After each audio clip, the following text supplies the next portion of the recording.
If you are capable of causing अगर आप खुद के लिए अवसाद या डिप्रेशन पैदा करने में सक्षम हैं, I am saying this मैं ये इसलिए नहीं कह रहा क्योंकि मुझे आपके रोग की चिंता नहीं है या मुझ में करुणा की कमी है, or not due to lack of compassion, लेकिन इसलिए क्योंकि आपके साथ जो हो रहा है उसकी प्रकृति यही है। अगर आप अपने लिए डिप्रेशन पैदा कर रहे हैं you are able तो आप अपने भीतर काफी सारी भावनाएं और विचार पैदा कर पा रहे हैं, लेकिन गलत दिशा में।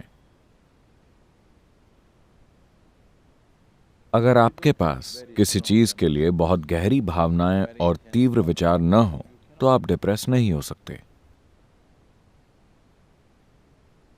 बात बस इतनी है कि आप ऐसे विचार और भावनाएं पैदा कर रहे हैं जो आपके खिलाफ काम कर रहे हैं, आपके पक्ष में नहीं।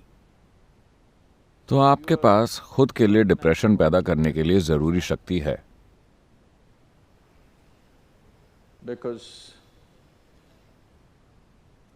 क्योंकि आपको खुद के लिए मानसिक रोग बनाने के लिए, अगर आप शारीरिक तौर पर बीमार नहीं हैं, जो बहुत ही कम लोग हैं, बाकी बीमारियां खुद की बनाई हुई हैं। अधिकतर रोग खुद ही बनाए गए हैं।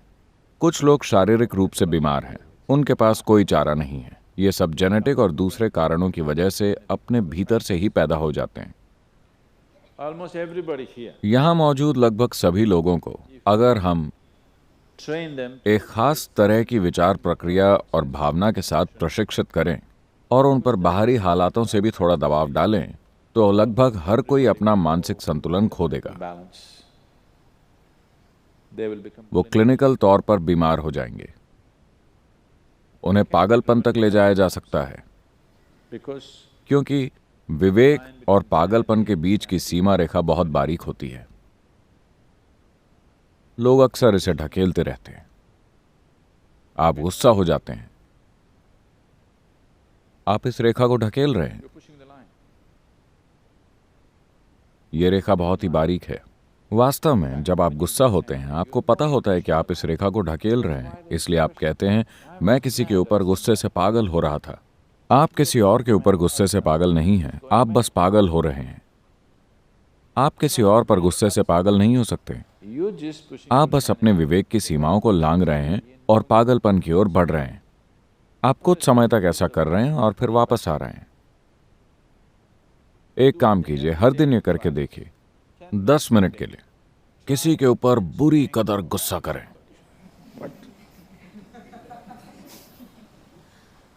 आप देखेंगे कि 3 महीने में ही आप क्लिनिकल तौर पर वहां पहुंच जाएंगे। yes. Just try it. अगर चाहें तो आजमा कर देख लें, क्योंकि अगर आप लगातार इस रेखा को ढकेलते रहे, आप पागल होते हैं और वापस आ जाते हैं, पागल होते हैं, वापस आ जाते हैं। एक दिन आप वापस नहीं आ सकेंगे। जिस दिन आप वापस मुड़कर नहीं आ पाएंगे, तब आप क्लिनिकल तौर पर बीमार हो जाएंगे। आपको समझ लेना चाहिए कि अगर आप एक पल के लिए भी गुस्सा हुए तो आप बीमार हैं। हो सकता है कि आपको डॉक्टर से इस रोग का सर्टिफिकेट न मिला हो, उन्होंने आपके ऊपर पागलपन का सर्टिफिकेट नहीं लगाया, लेकिन आप उस दिशा में बढ़ रहे हैं, है ना? Isn't it? You think it's your right, आपको लगता है कि आपका हक है नखरे दिखाना, आपको लगता है कि आपका हक है लोगों पर गुस्सा करना, आपको लगता है कि आपका अधिकार है कि आप डिप्रेस्ड रहें ताकि आप किसी का ध्यान आकर्षित कर सकें। आप ये खेल खेलते रहिए। एक दिन आएगा जब आप वापस नहीं आ पाएंगे। आप रोज इस सीमा को लांघते रहते हैं। एक दिन आप देखेंगे कि आप उसे वापस लांघ नहीं सकते। उस दिन आपको डॉक्टर की जरूरत पड़ेगी। till then, तब तक हर किसी को आपसे राहत चाहिए होती थी, पर जिस दिन आप वापस नहीं आ सकेंगे, उन्हें राहत मिल जाएगी, क्योंकि अब वो आपको पकड़कर डॉक्टर के हवाले कर सकते हैं। वरना आप हर दिन में कई बार अस्थायी तौर पर पागल होते रहते हैं। वो आपको पागल खाने भी नहीं भेज सकते, उन्हें आपको सहन करना पड़ता है, आपके परिवार वालों, दोस्तों और आपके आसपास के लोगों को। कम से कम अगर आप सच में क्लिनिकल तौर पर रोगी घोषित हो जाएं, तो हम आपको वहां जाकर सौंप सकते हैं। तमिलनाडु में एक मंदिर है, आपको पता है? जहां ऐसे लोगों को जंजीरों से बांध कर रखते हैं। वहां कोई अस्पताल नहीं है, मानसिक रोगों के लिए कोई अस्पताल नहीं है। There is a temple. वहां एक ऐसा मंदिर है जिसे किसी ने मानसिक रोगियों को स्वास्थ्य की ओर वापस लाने के लिए बनाया था। So, उनका परिवार उन्हें वहां ले जाकर छोड़ देता है, उन्हें जंजीरों से बांधकर मंदिर में रख दिया जाता है। आप उन्हें कुछ पैसा दे दीजिए, वो आपके भोजन का प्रबंध कर देंगे और आप वहां बिल्कुल जानवरों की तरह बंधे रहते हैं। मेरे ख्याल से अगर अस्पताल भी ऐसे ही चलाई जाएं, तो कई लोग पागल ही नहीं होंगे, वो अपना संतुलन बनाए रखेंगे। अभी तो सब कुछ बड़ा डीलक्स है। अगर आप अस्पताल को बहुत आरामदायक बना दें तो ये बीमार पड़ने का फायदा बन जाएगा। लेकिन जब आपकी शादी हो जाती है तो आप मानसिक तौर पर बीमार पड़ने की कला सीख लेते हैं, क्योंकि अगर आप ध्यान खींचना चाहते हैं तो आप एक कोने में जाकर बैठ जाइए, दुखी होने का नाटक कीजिए और लोग आपकी ओर ध्यान देने लगेंगे। so you आप ये खेल खेलते रहते हैं, एक दिन आप सीमा रेखा वापस नहीं लांघ पाते, उस दिन आप क्लिनिकली तौर पर बीमार हो जाते हैं।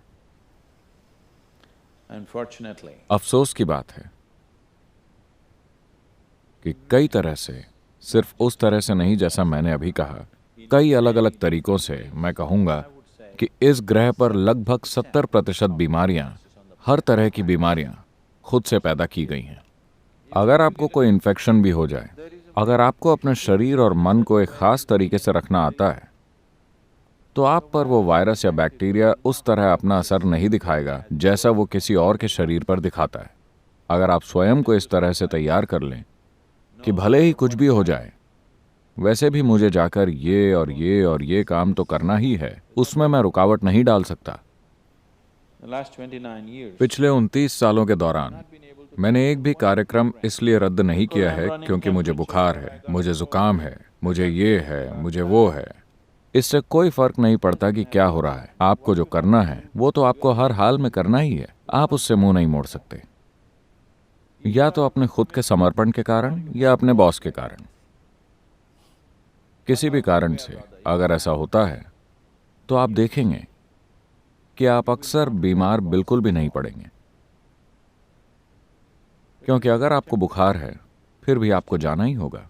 गर्मी के मौसम में भी आप जाते ही हैं ना? नहीं, बहुत से लोग नहीं जाते। अगर बाहर जरा सी गर्मी हो तो वो काम पर नहीं जाते, थोड़ी सी सर्दी ज्यादा हो तो वो काम पर नहीं जाते, जरा सी बारिश आते ही वो काम पर नहीं जाते, हल्की सी बर्फबारी हो जाती है और वो काम पर नहीं जाते। ये सब तो मौसम है।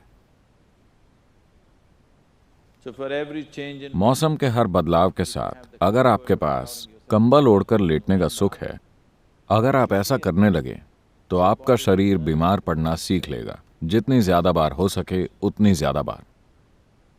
अगर आप तय कर लें कि इससे कोई फर्क नहीं पड़ता कि क्या हो रहा है, मुझे हर हाल में जाकर अपना काम करना ही है, आप देखेंगे कि आपका शरीर वापस ठीक हो जाएगा, जितनी जल्दी हो सके उतनी जल्दी, भले ही उसे सबसे बुरा इन्फेक्शन हुआ हो।